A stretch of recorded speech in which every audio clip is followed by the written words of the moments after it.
Ever found yourself pondering how computers manage to communicate with each other?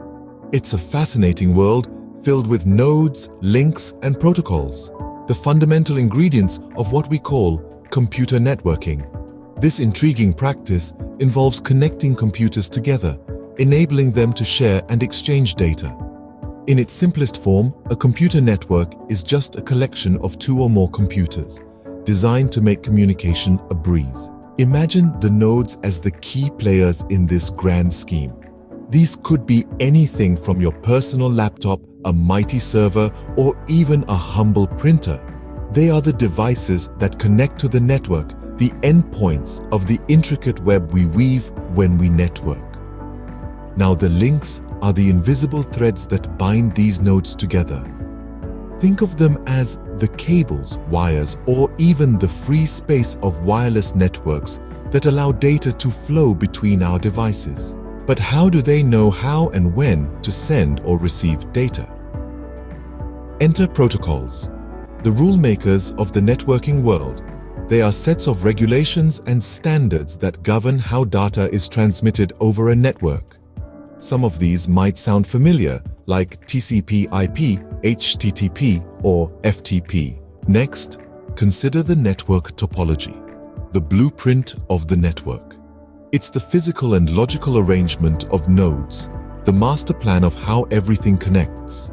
There are various topologies, including bus, star, ring, mesh, and tree, each with its own unique characteristics. Then there are the service provider networks, the generous entities that lease out network capacity and functionality. These include wireless communications and data carriers. Every device on this network has an IP address, a unique numerical identifier that helps in pinpointing its location. It's like the postal address for your device, but we humans, we prefer names over numbers. And that's where the Domain Name System, or DNS, comes in.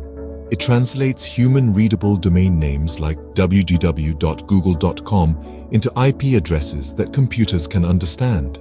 And let's not forget about the unsung hero, the firewall. This security device diligently monitors and controls incoming and outgoing network traffic, acting as the first line of defense against unauthorized access and security threats. Now, computer networks come in various shapes and sizes. There's the local area network, or LAN, that covers a small area like an office or a home. Then there's the wide area network, or WAN, stretching across cities, countries, or even the globe. And let's not forget cloud networks, hosted on public or private cloud service providers and available on demand, complete with virtual routers and firewalls. To recap, computer networking is a vast field, teeming with nodes and links governed by protocols and organized by network topologies. It's made accessible by service provider networks, identified by IP addresses, translated by DNS, and protected by firewalls. Whether it's a LAN, a WAN, or a cloud network, it's all part of this incredible world of computer networking.